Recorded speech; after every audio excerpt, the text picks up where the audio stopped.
this is the first interview in a while. This is part of my historical interviews sort of section, whatever you want to call it, behind the scenes, just to show you a bit of the research. Now, as some of you guys may know or may not, I'm heavily into kind of cryptids, supernatural creatures, aliens, ghosts, anything like that, sort of spiritual, kind of like crazy, far out, weird. You know, people lay me a kook, you know, they say like, you know, like, none of that shit's real, I just believe in what's real. But look at the state that we're finding the world in now, so you tell me what's real or not, alright? Let's get cracking, alright? So Sea Monster U-28 is the name of the submarine in World War I, and it was basically a German submarine that was trailing a British battleship, I believe, and they blew it up, right? They sent a couple of torpedoes there, and as they blew it up, they noticed this large sea creature. And it may have been a crocodile, may have been something else. I believe it was sort of a hybrid, possibly. But they pretty much say, as they described it, it was close to a crocodile, except it was a large sea-based crocodile, so saltwater crocodile, and you know, nothing like that is really heard of. Usually you have large freshwater ones, but I don't know, seawater, they usually stick to the coastline, they're not really there.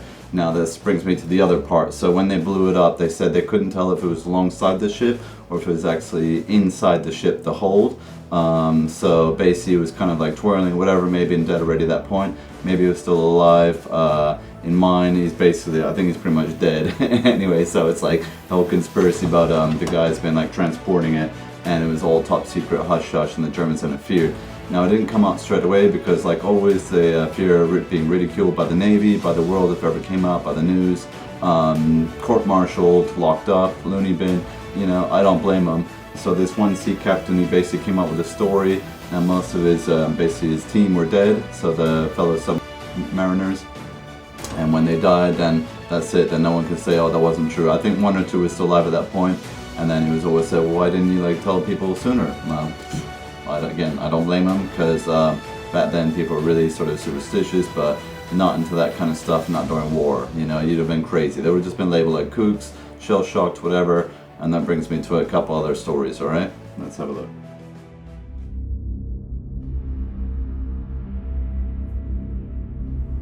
Right, my next section is about Foo Fighters, and I'm not talking about the band that was founded by Dave Grohl. I'm talking about the actual things that he based it on and why he called his band. So, if you haven't heard of it, end of World War II, Foo Fighters were spotted quite a lot in the sky, mainly reported by the Americans, but also some Brits and stuff.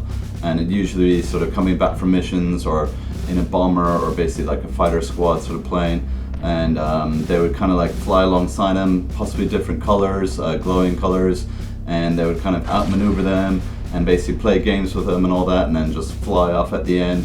And there was no way that the human pilots could keep up with it, which again, the whole question of UFOs is everybody thinks, oh, it's outer space, it's flying saucers, and it's not always the case. A lot of the time they're actually orbs, and they could be spirits, could be ghosts, but I doubt that. I do believe that they're actually alien technology, possible interdimensional, who knows about that, you know, go check with David Icke and his crazy theories. But yeah, so they'd be speeding alongside them and then just like zoom off, and there's like no way the human body could take that basically the gravity, you know, like the 0G, whatever, the G force is based on the human, the physiological body. It just doesn't happen, alright? So these guys basically like inspired Dave Grohl, and then that's how he got the name of his band, and that was all she wrote. But that's the origin of the Foo Fighters. In my World War II thing, I combined it with my Vietnam epic, so basically the portal scene, but I only found out about after Nam, that's why I wasn't in Nam. But literally World War II is like I had to have the bomber, I had to have the Foo Fighters, so it all kind of mixed into one. So it was kind of like they're actually connected, and I sort of added the extra little bit. You know, that's not part of the original story, they're just Foo Fighters, you know, flying alongside the planes, and then kind of like doing all their zips and zags, but I kind of like mixed it all with the portal and made it a lot more sort of crazy and ambitious, okay? Alright.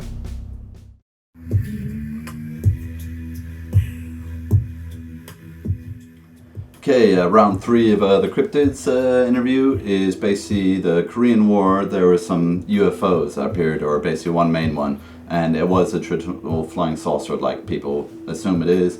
I just spoke about the Foo Fighters, but this is actually the flying saucers like Mars Attack style, all the traditional stuff, except they still had way advanced technology like shield kind of walls and stuff like around, and like ray gun and all that, and literally like a ray gun that zapped these guys, okay? So Korea War was 50 to 51, if you didn't know that already.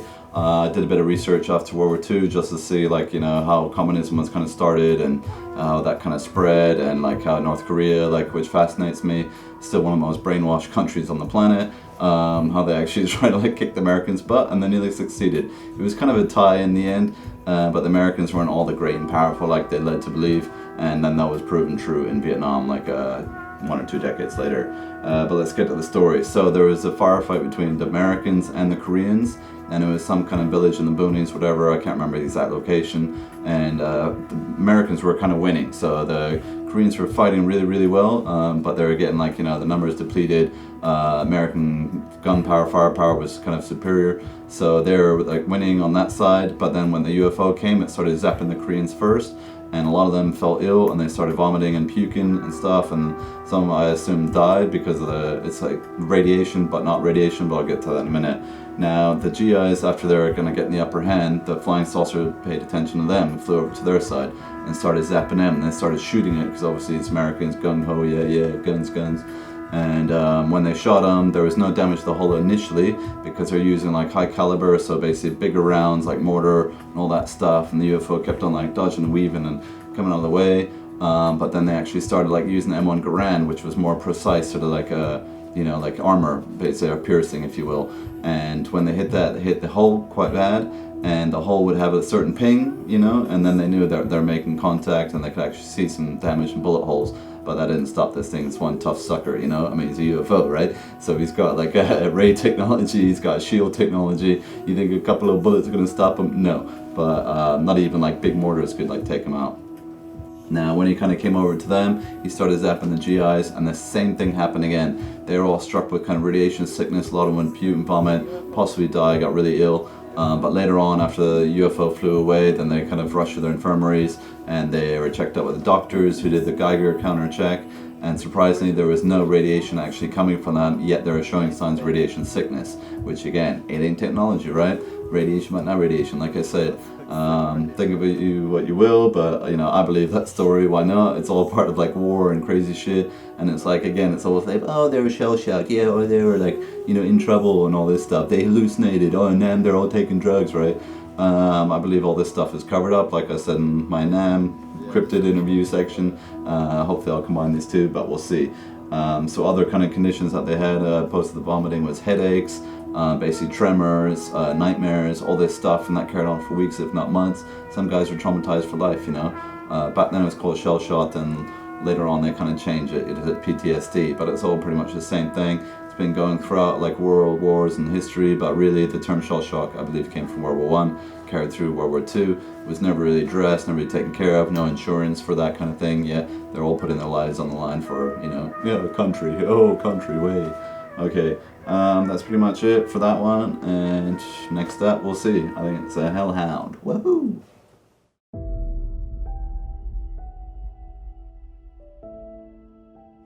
Okay, part 5 of my Cryptids World War II interview, and this is all about the giant and Solomon Islands. Now, this was done in 2 sections because the original story, what I found out in the research, is what the original first half of the story was in the jungle when they encountered this beast. And it was kind of a squad of GIs, and they're in the really dense jungle of Solomon Islands. If you don't know where that is, it's in South Polynesia, because basically the Japanese, they try to control as much of the Pacific as they could because that was their sort of turf. So after invading China and taking all over that, they took over Philippines, Solomon Islands, Saipan, if you know any of those places geographically. Okay, so the reason why they ran away was because he was highly aggressive. He may or may not have had a club or some kind of weapon on him. Possibly dreads was the description, or some kind of like hair kind of decoration, whatever it was. But he was bare-chested, probably had like a kilt or a skirt kind of thing. Not quite a tunic, because the tunic covers your upper body, and I know about those because I've worn them. But he was about 8 to 9 feet tall, so in comparison, if you ever watch Avatar, it's probably about the same size as the Na'vi compared to the humans, so about double, triple size, so he was obviously a force to be reckoned with. Initially they just ran away, as far as I'm aware of the research, and that was about it, that they kind of never went back because they were so scared, and then they kept on fighting the Japanese and taking over the Solomon Islands bit by bit. Of course it was all covered up, and you never hear about this because in wartime they always say you see crazy shit, right? No more than that though. And also, the fact is, modern reports, even on Solomon Islands again, in 1988, as recent as that, alright, I was 8 years old, so in my lifetime, there was another report of a giant, basically overnight, and he damaged a construction site. So he came in, and then somehow he just sort of like lifted up some equipment and chucked it, which no human being could do. There was no evidence of machinery overnight, but they did find some giant footprints, believe it or not, and they date it back to the Solomon Island monster, you know, or basically the giant. And they say that originally there was a race of giants that lived there, and I always believe that these supernatural giant creatures around the world are remnants of past sort of, you know, generations, if you will. So like Kong was the last of his kind, and I kind of believe the same for these, and I do believe giants existed, and it's been a huge cover-up by science and society, just because we're not supposed to think about anything supernatural. It's okay to believe of a white guy and fluffy clouds and all that stuff and dudes being resurrected, but I believe these are real creatures that existed, because what are monsters anyway? We had a whole planet full of monsters. They're called dinosaurs. That may have been millions of years ago, but I still do believe there was remnants, like Loch Ness and all that. I mean, around still, maybe not now anymore, but again, within 100, 200 years, I mean, there's giant squids and kraken and stuff, and they will say, oh, those aren't real, that's our mythology, you know? Oh, that's all bullshit. Well, you know, check the research, and throughout history you'll find there's reports of giant creatures that cannot be explained by science, hence the cryptids, why I call my epic World War II Cryptids, okay? So that's a modern report. Definitely it could be a non-human. They're humanoid, of course, so I believe all tall people are descended from giants. And why not? What is the tallest guy? 7 to 8 foot. You know, I think the tallest report ever, 8 foot. What is that? 8 to 9 feet. Hello? Not a large leap from, you know, hundreds of years ago, if not thousands. Anyway, bones and records have been found, but again, it depends what you believe. If you don't believe in ghosts, don't even bother believing in giants. Now, the second half was about a giant in Kandahar. So even Afghanistan, you know, around the world, it's like Bigfoot, all this stuff, all these different stories, completely separate from each other. Russia, America, China, they all have like these Yeti, Sasquatch types. And what is like a giant? It's a form of that, you know, except these are more hairy maybe, and less humanoid. So in Afghanistan, what happened was a whole squad was up in the hills, and they went missing. So they were missing for days, so another squad was sent in to investigate the reports, and they actually uncovered bits and pieces of the troops, of their equipment, blood, evidence that there was some kind of like battle or something, firefight, all this, and then leading up to this hill. Now they kind of like went all the way up this mountain, hill, whatever you want to call it, and they found a cave on top of a plateau. There was a plateau, and then there was a cave there, which is where I set my second part of the giant Solomon Islands section, alright? Even though it wasn't Solomon Islands, it was again Afghanistan. I'm cheating just because.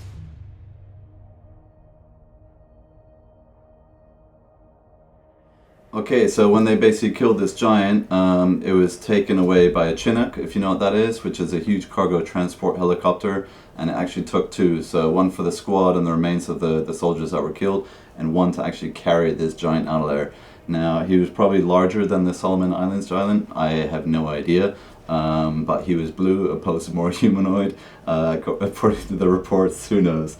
Again, I want to give credit to Mr. Ballin, so John Ballin, Ballin416 on YouTube, Instagram, just because he like has the story on his channel and is a huge inspiration for the second half, and I couldn't have done it without that because I needed a climax to just like, oh, a bunch of GIs were scared away by a giant. Come on, man. You know, where's the action? There's got to be some like bullets and guns. Isn't that right? Alright, peace out. Now it's a Cryptids interview. World War II. Oh yeah!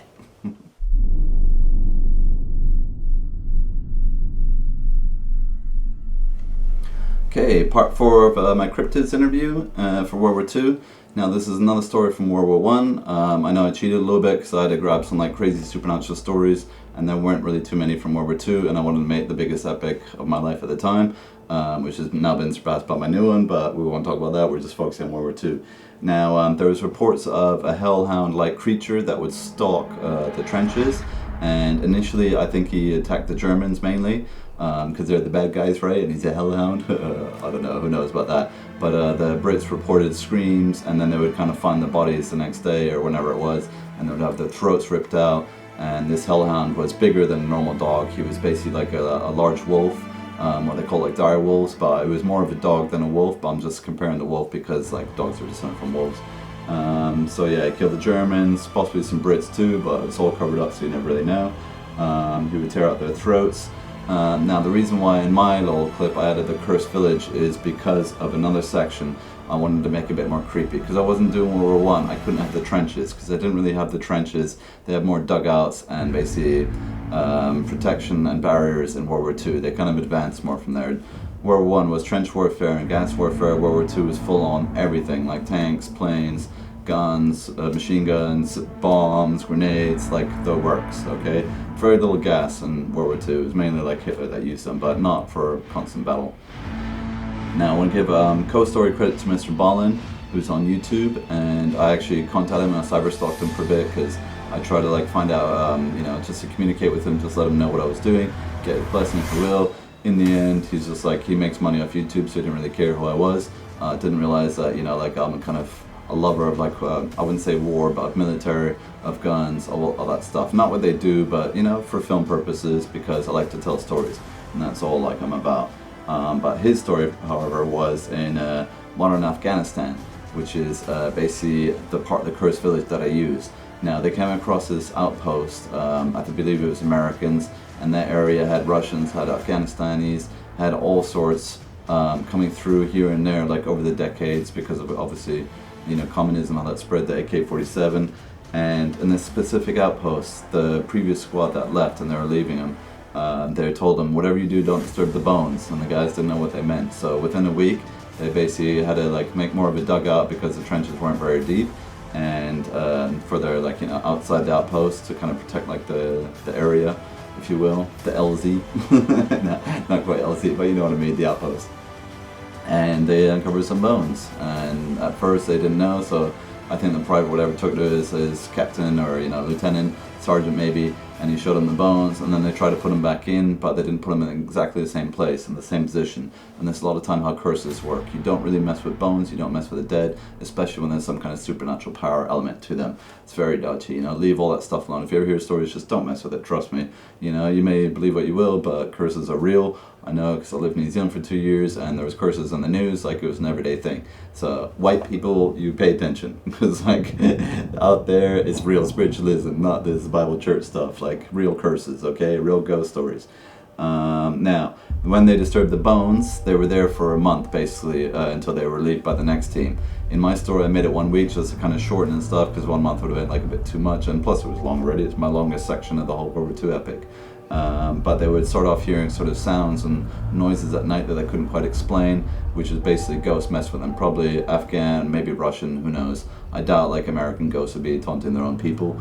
But even like towards the end it got so intense they had a full-on firefight, and it was only one guy that was doing night watch duty that kind of uncovered it, and then the others didn't believe him, they thought he was crazy and stuff, and then as others did the night watch duty because they like switched the shifts, they kind of realized like, oh shit, this is real. And then in the end, like even like the captain or sergeant or something, or they're all part of it. They had a full-on firefight with basically nothing, and it was all kind of in their heads or part of the curse. That's how they work. They get in your heads, you know. I mean, ghosts have got nothing better to do, so well, they're bored, you know. But just don't mess with those bones, okay? But yeah, it was about a month long of that. So imagine, I mean, the nightmares and the tremors that they would have had. The mega PTSD, if you ask me, not just shell shock, but full-on PTSD, maybe for the rest of their lives. I believe the story went after those guys that reported this incident, after their experiences, they died off one by one. Sound like a horror movie? Well, that really happened according to Mr. Ballin, and I believe him because he's an ex-Marine himself, so this is stories that they would share with each other. Now he makes mega money like telling ghost stories and UFO stories, all this stuff, curses. But for me, there was 2 that were really perfect because they fit into my World War II agenda. Alright, so check it out if you haven't already, okay? And he's a good guy too. I mean, he did give me a shout back, but that was about it. Probably about 1 message, and that's all I got after trying to stalk him for a week. Okay, but yeah, that's the Hellhound sort of Cursed Village, basically history, how it came about.